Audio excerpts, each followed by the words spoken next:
Welcome to salampeople.com। दोस्तों, salampeople.com में आपका खैर मकदम है। मैं आपका अपना होस्ट अलीम शेख। लोकसभा 2024 चुनाव नतीजों ने लगभग पिक्चर क्लियर कर दी है कि बीजेपी बहुमत से दूर दिखाई दे रही है। इसके अलावा इंडिया अलायंस या कांग्रेस की बात करें तो वो भी बहुमत से दूर है। लेकिन फिलहाल हम महाराष्ट्र और मुंबई की बात करते हैं।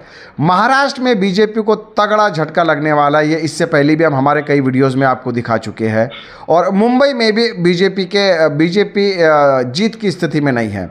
और दोस्तों, हम आपको बताते चले कि हमारे एक्सपर्ट एडवोकेट फिरोज उस्मान ने एक हफ्ता पहले ही इन बातों की पुष्टि की थी। सलाम पीपल के साथ एक एक्सक्लूसिव बातचीत में फिरोज उस्मान ने पूरे देश का और पूरे महाराष्ट्र का समीकरण हमारे सामने रखा था, दर्शकों के सामने रखा था। और आपने उस वीडियो को काफ़ी सराहा था। उस वीडियो को काफ़ी लोगों ने देखा भी था, हमें कमेंट भी काफ़ी अच्छे आए थे। तो इसीलिए दोस्तों एक बार फिर फिरोज उस्मान हमारे साथ जुड़ गए हैं, एडवोकेट फिरोज उस्मान। फिरोज जी, आप लाइन पर हैं, आपका स्वागत है salampeople.com में। Thank you Aleem ji for calling me again. जी फिरोज जी, देखिए हमने तो पूरे इंडिया की आपसे बात की थी, चर्चा की थी। अब हम मुंबई और महाराष्ट्र पे आते हैं। तो मुंबई और महाराष्ट्र का भी समीकरण आपने बताया था, तो वो समीकरण क्या था वो ज़रा दोबारा हम चाहेंगे कि हमारे दर्शकों को, सलाम पीपल के ऑडियंस को आप बताइए कि वो जो आपने एनालिसिस किया था वो समीकरण क्या था, क्या आपका प्रेडिक्शन था, वो ज़रा हम दोबारा आपसे सुनना चाहते हैं सर। महाराष्ट्र के बारे में मैंने दो बात इंपॉर्टेंट बताई थी कि महाराष्ट्र में एक लोगों का कैलकुलेशन था कि उद्धव ठाकरे ग्रुप को एक सहानुभूति मिलेगी और शिंदे ग्रुप को एक गद्दारी का लेवल मिलते हुए चलेगा। उसको एक्सपेक्ट न करके चलिए, मैंने लास्ट इंटरव्यू में बताया था कि शिंदे ग्रुप को, जो शिवसेना ग्रुप है शिंदे ग्रुप की, उसको एकदम माइनस में लेके मत चलिए। ये एक्सपेक्टेशन रॉन्ग होगा और कहीं ना कहीं ये चीज सामने आ रही है। अभी आप महाराष्ट्र में मेरा कैलकुलेशन 50-50 जा रहा था, पर थोड़ा सा फेवर में जा रहा है महाविकास आघाड़ी के। अभी ये जो फेवर में जा रहा है ना, इसका ये है कि तीनों का वोट्स, इधर तीन पार्टियां हैं, कांग्रेस, शिवसेना ठाकरे ग्रुप एंड राष्ट्रवादी पवार साहब का ग्रुप। ये तीन ग्रुप का कंबाइंड होते हुए इनको 2-4 सीटें प्लस हो गई है, तो उसके हिसाब से 2-4 सीटें इधर माइनस हो गई। पर हम अगर एनडीए का टैली देखते हैं तो एनडीए में बीजेपी 12 पर है, 11 पे है, 6 सीट शिंदे ग्रुप की है और राष्ट्रवादी 1 है। अभी इससे हम देखते हैं कि अगर शिंदे ग्रुप को 40% है, 15 में से वो 6 जीत रही है, बीजेपी भी 40% पे 28 पे 11 आ रही है, तो ये भी 40% है। तो शिंदे ग्रुप को नेगेटिव पब्लिसिटी होने के बाद पब्लिक का एक्सपेक्टेशन था कि गद्दारी का लेबल लगने के बावजूद शिंदे ग्रुप का परफॉर्मेंस बहुत ज्यादा है और शिंदे ग्रुप के वजह से आज बीजेपी की जो टैली है वो 11 दिखते आ रही। अगर हम शिंदे ग्रुप का हटा दें और उनका वोट शेयर हटा देवे, तो अगर ये न होती बीजेपी के साथ शिंदे ग्रुप, तो शायद बीजेपी को मुंह छुपाना भारी पड़ता, महाराष्ट्र में 2-4 सीट से ऊपर जा नहीं पाती। ये दिख रहा है ये चीज की वजह से। मतलब बात जो इम्पोर्टेंट आ रही है कि पवार साहब जो है ये इस उम्र में जाके इनको जो एक टैग दिया गया है कि वो इलेक्शंस और पॉलिटिक्स के चाणक्य है, और वहां पर बीजेपी के चाणक्य अमित शाह वो लेबल लेना चाहते हैं, वो जगह लेना चाहते हैं। ये जो टकराव हुआ इसमें पवार साहब आगे जा रहे अमित शाह से। महाराष्ट्र में भी उन्होंने माइनस होते हुए दिखा दिया कि कैसा कवर कर सकते हैं। और अभी आगे की राजनीति जो डिसाइड करने में शरद पवार साहब बहुत ज्यादा रोल अदा करेंगे। अब ये लड़ाई BJP NDA versus Congress India गुट के साथ साथ चाणक्य की लड़ाई है। एक अमित शाह जो अपने आप को चाणक्य बताने की कोशिश कर रहा है, और एक पवार साहब है जिनको ऑलरेडी लोग चाणक्य माने ले, महाराष्ट्र में भी साबित कर दिए। और महाराष्ट्र के थ्रू इंडिया ब्लॉक को जो सक्सेस मिला है उसमें पवार साहब का बहुत बड़ा रोल है। और आगे भी जो तेलुगु देशम, चंद्रबाबू नायडू, ये सब के जो समीकरण बनाने में जो ये चाणक्य नीति की जरूरत है, ये अपने आप में पवार साहब की उपलब्धि है।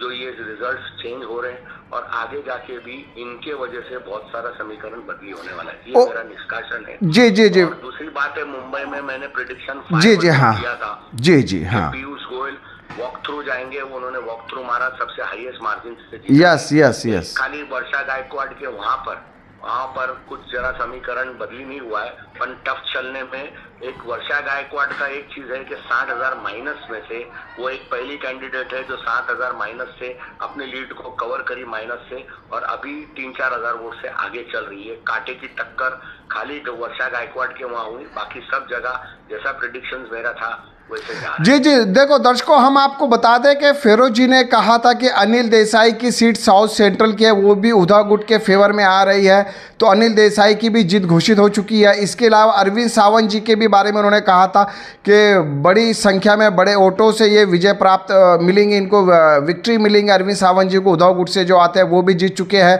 साथ ही अमोल कीर्तिकर जी को भी लेकर फिरोज जी ने कहा था कि ये भी जीतेंगे। तो बिल्कुल फिरोज जी और दर्शकों को हम बता दें कि 2500 वोटों से अमोल कीर्तिकर की मुंबई नॉर्थ वेस्ट से जीत हुई है, कामयाबी हो पाई है। मैं 2 सीट्स पर कांटे की टक्कर बताया था, संजय दीना पाटिल और अमोल कीर्तिकर, और वो चीजें कहीं ना कहीं सामने आ रही है। अब वर्षा गायकवाड़ के वहां पर जो मेरा कैलकुलेशन था उसमें यहाँ पर जो वोटर्स है, महाराष्ट्रियन वोटर्स है, उन्होंने ना कांग्रेस को वोट नहीं दिया है ये कॉन्स्टिट्यूएंसी में, ये दिखते आ रहा है। तो ये सारी चीजें फैक्टर आती है। जो मैं 50-50 पकड़ा था कि शिवसेना के जो महाराष्ट्रियन वोटर्स है 50-50 डिवाइड हो गए, वो 50-50 इक्वेशन ये वर्षा गायकवाड़ की कॉन्स्टिट्यूएंसी में नहीं हुआ है। तो ये कैलकुलेशंस में मेजोरिटी पन अभी भी फिलहाल ये पहली एक कैंडिडेट है जो इतनी माइनस डेफिसिट को उन्होंने कवर करते हुए वापस है ना लीड पर आ गई। अब कांटे की टक्कर वहां दिख रही है। बाकी जो ओवरऑल है 3-4 सीट का फर्क पड़ा है, जो 3-4 सीट इंडिया अलायंस को, एमवीए को महाराष्ट्र में ज्यादा मिली, वो चीज यहाँ माइनस होके 6-8 सीट का फर्क आ रहा है। बाकी इस चीज में 2 चीजें हुई है कि शिंदे ग्रुप ने महाराष्ट्र में बीजेपी की इज्जत बचा ली, और दूसरा चाणक्य शरद पवार साहब चाणक्य का टाइटल बरकरार इस इलेक्शन में रखेंगे, और आगे भी इलेक्शंस के बाद में जो समीकरण बनने में वो अपनी चाणक्य का जो टैग उनके ऊपर लगा हुआ है, जो लेबल लगा हुआ है, उस पर मैं उनको बरकरार करते हुए देखता हूँ। और चाणक्य का जो टैग लेना चाहते या छीनना चाहते अमित शाह, वो कहीं ना कहीं उसमें सक्सेस नहीं हो रहे हैं। जी जी, बहुत बहुत शुक्रिया फिरोज उस्मान जी। तो दोस्तों, फिरोज उस्मान जी जो हमारे एक्सपर्ट है, आपने उन्हें सुना है, यही बातें वो हमें इससे पहले भी बता चुके हैं हमारे दर्शकों को। आप हमारा पिछला वीडियो भी रिवाइव करके देख सकते हैं कि जो फिरोज जी ने जो प्रेडिक्शन दिया था, जो उन्होंने समीकरण बताए थे, लगभग वो सही साबित होते दिखाई दे रहे हैं। साथ ही एक अहम बात फिरोज जी ने ये कही है अभी इस समय कि एकनाथ शिंदे महाराष्ट्र के सीएम है, उन्होंने बीजेपी की इज्जत बचाई, बीजेपी को डूबने से बचाया, इसमें कोई शक नहीं है। अगर शिंदे गुट परफॉर्म नहीं कर पाता तो हमें लग रहा है कि बीजेपी का महाराष्ट्र से पूरी तरीके से सफाया था। तो इसका मतलब ये हुआ कि देवेंद्र फडणवीस कहीं ना कहीं नाकाम हमें दिखाई दिए हैं बीजेपी की तरफ से महाराष्ट्र को कंट्रोल करने में। और आप देख रहे हैं कि महाराष्ट्र में भी जो समीकरण बदल रहा है, उद्धव गुट है जो कि 10 के ऊपर लीड कर रहा है, या 10 से ज़्यादा उनकी सीटें आने की संभावना है, लेकिन शिंदे गुट ने भी कोई कसर नहीं छोड़ी अपना परफॉर्मेंस दिखाने के लिए। तो दोस्तों, ये था फिरोज उस्मान जी, ये थे फिरोज उस्मान जी जो हमें बता रहे थे कि किस तरह समीकरण बदल रहे हैं। आगे भी हम फिरोज उस्मान जी से चर्चा जारी रखेंगे कि अभी अगला पीएम कौन होगा, किस तरह की रणनीति बनेगी, तेलुगु देशम पार्टी का क्या रोल होगा, नीतीश कुमार जी का क्या रोल होगा, इंडिया गठबंधन कहाँ जा रही है, एनडीए कितना परफॉर्म कर रही है, इन सब चीज़ों पे आगे भी हम हमारे मेहमान फिरोज उस्मान जी से राब्ता कायम रखेंगे। दोस्तों, आज और अभी के लिए इतना ही। मुझे और मेरी टीम को दीजिए इजाज़त, और आप बने रहिए सलाम पीपल के साथ। Thank you very much.